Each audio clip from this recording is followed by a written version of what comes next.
আজকে আমরা রেবেকা ইয়ারোজের এম্পিরিয়ান সিরিজের লেটেস্ট বই মানে তৃতীয় বই অনেক স্টর্ম নিয়ে একটু বিস্তারিত কথা বলবো। বইটা নিয়ে বেশ আলোচনা চলছে, তো আমরা এর একটা গভীর পর্যালোচনা হাতে পেয়েছি। দেখব এর ভালো দিক খারাপ দিক কি কি উঠে আসছে। হ্যাঁ, আর বোঝার চেষ্টা করব কাদের জন্য বইটা আসলে ভালো লাগবে, কারণ এটা তো সিরিজের মাঝখানের বই, তাই না? ২১শে জানুয়ারি ২০২৫-এ বেরিয়েছে। একদম।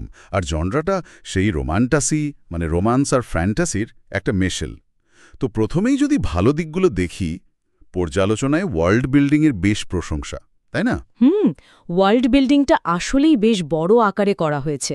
মানে বাসগিয়াথের বাইরেও নতুন দ্বীপ, নতুন সংস্কৃতি। হ্যাঁ হ্যাঁ, আর নতুন ধরনের ড্র্যাগন, ওই যে বিরল সপ্তম প্রজাতির কথা বলা হচ্ছে। ঠিক, শুধু তাই না, ভেনিন রহস্য বা ধরুন ম্যাজিক সিস্টেমটাকেও আরও একটু খুলে বলা হয়েছে।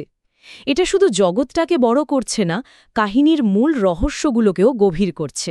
আচ্ছা, তার মানে এটা শুধু ব্যাকগ্রাউন্ড না, গল্পের অংশ। একদম, পর্যালোচনায় এটাই বলা হচ্ছে।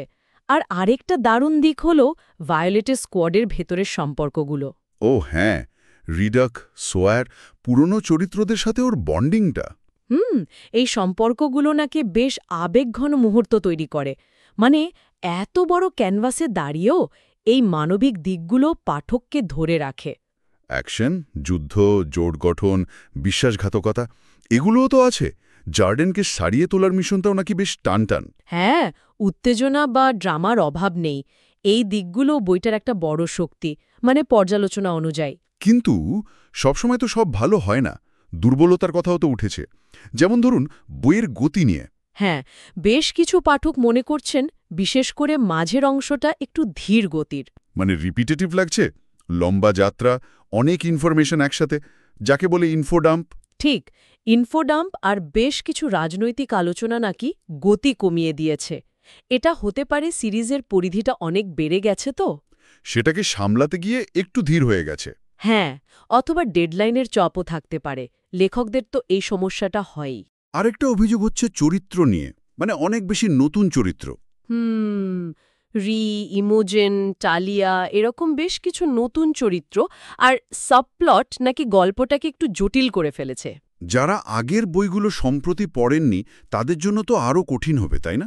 সেটাই, চরিত্রগুলো বা রাজনৈতিক প্রেক্ষাপটগুলো যেভাবে এসেছে তাতে পাঠক হয়তো মূল গল্পের সাথে সংযোগটা একটু হারিয়ে ফেলতে পারেন।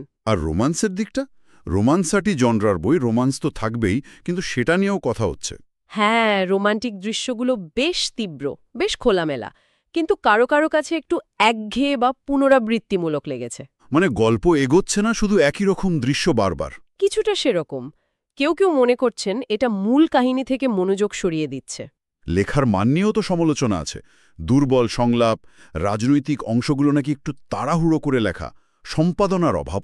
এই বিষয়গুলোও পর্যালোচনায় উঠে এসেছে। রোম্যান্টাসি জনরায় আসলে রোম্যান্স আর ফ্যান্টাসির মধ্যে ভারসাম্য রাখাটা একটা বড় চ্যালেঞ্জ। এখানে হয়তো সেই ভারসাম্যটা কোথাও কোথাও একটু নড়ে গেছে। আর সম্পাদনার অভাব থাকলে তো এত জটিল কাহিনীতে স্পষ্টতা রাখা কঠিন। আচ্ছা, পাঠকদের প্রতিক্রিয়া তাহলে বেশ মিশ্র, তাই তো? রেডিটের মতো ফোরামে দেখলাম কেউ কেউ বেশ হতাশ। হ্যাঁ, কেউ কেউ বলছেন তথ্যের ভার বেশি, শেষটা আগের বইগুলোর মতো অতটা ধাক্কা দেয়নি। আবার কেউ কেউ কিন্তু এর উচ্চাকাঙ্ক্ষা, ইমোশনাল মোমেন্ট বা হিউমারের প্রশংসাও করছেন। একদম, সব মিলিয়ে পর্যালোচনাটা বইটাকে ৫-এর মধ্যে ৩ রেটিং দিয়েছে। ৩? তার মানে গড়পড়তা। ঠিক গড়পড়তা না বলে বলা যায় যে শক্তিশালী দিক যেমন আছে, তেমনি কিছু দুর্বলতাও বেশ স্পষ্ট। তাহলে কাদের জন্য এই বই? মূলত যারা সিরিজের একনিষ্ঠ ভক্ত, যারা এই বিস্তৃত জগৎ, চরিত্রদের সাথে থাকতে চান আর উত্তপ্ত রোম্যান্স পছন্দ করেন। আর কারা একটু ভেবে দেখতে পারেন? যারা হয়তো খুব তথ্যবহুল বা একটু ধীর গতির কাহিনী পছন্দ করেন না, বা অনেকগুলো চরিত্র আর সাবপ্লট ট্র্যাক রাখতে হিমশিম খান, তারা হয়তো একটু সময় নিতে পারেন। নতুন পাঠকদের জন্য তো এটা অবশ্যই নয়।